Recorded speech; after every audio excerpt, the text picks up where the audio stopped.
Hello and welcome to a very miserable North Banks instant reaction podcast. It's probably the first time we've done this after a defeat. We were absolutely sucker punched with the last kick of the game defeat at Villa Park, which finished about 10 minutes ago. Do you know what? Before I get your respective takeaways, I just want to read consecutive tweets that appeared on my timeline. First one from a guy called Andrew, PR_, who are you? And he said, hard to argue we deserved anything from that game, not if you look at what matters. During the 22-23 season, if we were drawing, we would throw absolutely everything against the opposition. We've barely created anything since equalising today. Directly after that, Le Grove, hard to account for a moment like that. Arsenal were excellent. They clawed back a goal, came out stronger in the second half and got done by a last-minute scramble at the end of the game. That's football. Curse of Unai continues. Devastating, but it happens in title races. So, gentlemen, where are you two on that? I know, can I just say again, before I get your take, our WhatsApp exchanges throughout that match were quite fascinating. I maintained a reserved optimism even in the first half, and you two at various points were smashing gnomes and doing long dog walks, or at various points. But how does it feel? Look, it's an emotional response. It's an instant reaction. Go on, Steph. How's your head? I just want to say thank you, Holly, because were it not for you countering my despair during that game, I think I probably wouldn't be here now. It's a bit dramatic. I would have just walked out of the house. I kept on walking. Gone to Belgium like Stephen Fry did in the 90s. Yeah. So thanks for that. Look, what I hate watching on the telly and the whole experience of it, and you made the point of, with your head on, you would see it slightly differently, but my head is off. I'm an Arsenal fan. It's the heart, it's passion, and I couldn't help but see an awful lot of what we didn't do very well and what Villa did very well. I don't know, just felt like a lot of the approach to the game. Can I ask you, if we had drawn the game, that's a stupid, reductive question, but if we'd drawn the game, how would you have felt?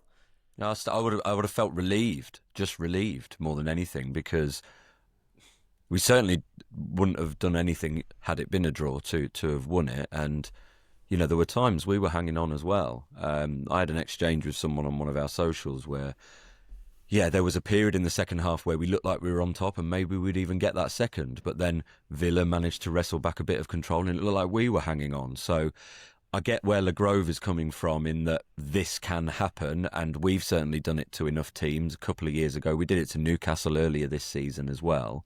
So it can happen. But I still felt, especially in that first half, that we were lulled into a game that Villa really wanted to play. With the fullbacks leaving a huge amount of space and Eze not being the guy to cover that space at times, as was then evident with the goal. They were just bypassing midfield, and they were turning our defence whenever they could. And it was interesting because we've had a lot of Villa fans commenting on our sort of preview pod and talking about the fact you referenced the XG stat where they'd scored a lot of goals from outside, and someone did point out that they do try and draw teams back, but then cut back to players on the edge of the box. And when you've got McGinn or Onana or Tielemans especially, you can shoot from a bit of distance, but it's not a speculative, we're just trying because we've run out of ideas. And there was a couple of occasions where they did that, but we fell to those traps. And we can make the excuses of, makeshift defence, and it is a massive step down when you don't have Saliba and Gabriel. But Timber's an international. He plays centre-back for Holland, and Nkapie's plays for Ecuador as well. So they're not daft. I just felt like we went a bit too gung-ho, left too many gaps. It became such an open game. It was like a merry-go-round. The commentators were talking about, what a great advert for the Premier League it is. And sure, to the neutrals watching around the world, that was a very exciting game. Me watching it as an Arsenal fan, that was out of control. It was wild. And we were lucky to, have even been within it at injury time, and then to have that sucker punch at the end. Yeah, it's a killer. Chris? Yeah, I agree with pretty much all of that. I think, the midfield particularly, we were getting turned on their transitions, cutting through us, had us running back far too often. And I think Arteta it's the sort of game Arteta really doesn't like, that, the basketball kind of ping pong from one end to the other. He wants to keep it more condensed. And he was doing that hand gesture early on in the game to suggest, compress it more and don't allow them to sort of create those big spaces. But I think as we were edging towards the end of the game, I was ready. I was settling for a draw far early. I just couldn't see us breaking through. Although we did create a lot of chances, as did they.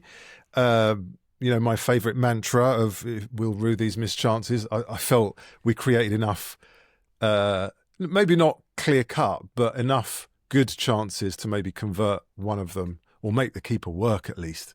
Yeah, more so than he did. A lot straight at the keeper. We'll delve a little bit deeper in when we revisit this game tomorrow, and we'll review preview the Bruges game as well in midweek. But it's interesting what you're saying there, Steph, about that first half, because we had this exchange at half time. I think you said we were shit. I was like, well, we weren't actually that bad. I understand the emotion, of course. And that was just me. Because offloading. I took a screenshot of the XG at half time. Their XG was 0.93, ours was 0.87. They had 4 shots, we had 6. They had 2 on target, we had 4 on target. That's at half time. And they went in 1-0 up. It's Chris, you alluded to. We created the chances, but we just were not clinical. The Erdegaard, he does my head in because he's such a brilliant player. But the number of his shots that are straight down the keeper's throat, just even the one I thought was really good in the corner was straight down the keeper. That's how he could get his fingertips to it. When you're that good with your left foot, why are you hitting the keeper so often? It's like such. So he had 3 shots, and all 3 were down the keeper's throat. Go on, Steph. Sorry. No, it's fine, and I get that, but it's just when the stats were that close, it's then looking at either what's going on sort of tactically or just the eye test or the vibes. And Villa at home, crowd behind them, just looked to have more energy, more sharpness, a clearer idea of what they were doing, whereas ours, we had 1 or 2 players who looked a bit leggy. Eze, considering actually hasn't started a couple of games, just didn't look awake for things. Marino looked not his tired, position as well. And not his position. I messaged you and said, the more I see him at left wing, the less he looks like a winger. And when you've got Martinelli, Trossard, who came on, obviously made a difference. It was a fact. And I have to admit, that was the starting lineup I went with. Yeah. But I thought the approach would be different. When you've got your 2 best centre-backs who are world leaders in those positions out, just accept that. You need just to be maybe a touch more pragmatic. I kept getting so fed up with the fact that Timber was almost the man that was the target man being aimed at in the box. And this is from open play situations, because he's still playing that I'm the right back, I'm fluid, I'm going to go into various different positions. It just felt like complete handbrake off. But against Villa, it just felt mad. It just felt like the approach was wrong. So I was really pleased, because I said he wouldn't, that Arteta would make changes at half-time. He did. He recognised that, brought the changes on, and all of a sudden we look like a different team. Yeah, 15 minutes. Gyökeres is occupied. Yeah, 15 minutes we were on top. Yeah, Gyökeres was occupying the centre-backs. Trossard just looked so much more canny in what he was doing. A bit like Sunderland. But at Sunderland we got ahead and then just stopped. Now I think you've got to credit Villa at this point. I think they what's the word? They re-grabbed. They what do you call it? Regrouped. But they took back the initiative after our maybe 5-6 minutes after we equalised. We were going for it. They were under the cosh a little bit, and pretty much from the hour mark on then, or 65 minutes on, it was, the longer it got, I was finally converted to the I'd settled for a draw group around about 80 minutes. I didn't think we had enough in us to push on and get the winner. I did think we'd have one more chance, and if Gyökeres had been a bit more ambitious, or Madueke had shot across the goal, but that from the fantastic Rice cross, then maybe it might have been a different story. But that was our only half chance in the last, say, 10-15 minutes worthy of that name. So definitely. I mean, look, we're still top. Zoom out, look at the bigger picture. Doesn't matter what happens later on today, we're still top. Okay, Villa are only 3 points behind us. Man City will go 2 points behind us. 2 points behind us if they beat Sunderland. Come on, Sunderland. I'm a Mackham for the next 2.5 hours, but I will not be paying any heed to the game at all. Because that's the annoying thing for me. Like whenever a fan sees their team lose and we're the early kickoff, it's like, I don't feel like I want to get invested in any other games now. I hate football, never liked it. The reaction is crucial here, right? So we're all feeling down. We've got Bruges, which we hopefully will rotate for, and then we've got really a good chance to redeem ourselves, a relatively kind fixture with Wolves. And then we've got to take a deep breath for the Christmas. We've got a week schedule off after Wolves before Everton away. This Villa away game was absolutely our toughest fixture in December. After the... Who did we play? Who did we just beat? What, last week? Brentford. Brentford, right. Yeah, so Villa away was always our toughest game in December. And look, they've done us. And I think I wrote...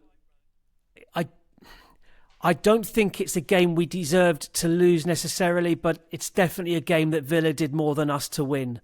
And that's the way I kind of looked at it. So like 60-40 in their favour, or 55-45, 52-48, where have we heard that before, in their favour. But we get the opportunity to get a little bit of revenge on them at the end of the month as well.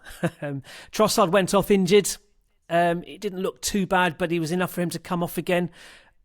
And but fair play to him, he came on, scored, and did his bit. Okay, look, he looked more efficient, didn't he? Yeah, far more efficient than Eze was. Yeah, and hoping for the same from Martinelli, but he didn't get the opportunity to, because as a collective, we just didn't.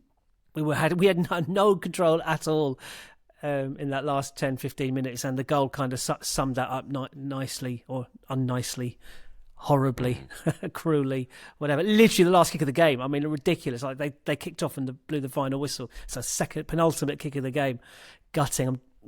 Anyway, I turned off, and the last image in my head on the screen as I switched off was Emi Martinez doing a knee, like on his knees, punching the air. I thought, that's burned into my retinas now. Bugger it. Anyway, right. We'll come back again next tomorrow and do a little bit more of a deeper dive when we've all got much calmer, cooler heads. But we're still top of the league. Come on, always look on the bright side and all that. Anyway, enjoy the rest of your Saturdays, Sundays as much as you can. Walk the dog, get out in nature, play with the kids, whatever it is you're doing, do it. Ignore the football; it's not important. I'll go watch the cricket instead. Oh yeah, no, don't do that unless you're of an Australian persuasion. Then fine, enjoy it. Anyway, Keep the faith. Check us out on YouTube. All that. Find us on YouTube wherever it is. Yeah. All right. See you tomorrow, guys. Bye. The North Bank, an Arsenal podcast. Subscribe, rate and review on your app, and find us on your socials at North Bank Pod. Email hello@thenorthbankafc.com and check out our website, thenorthbankafc.com. Produced by the Podcast Company.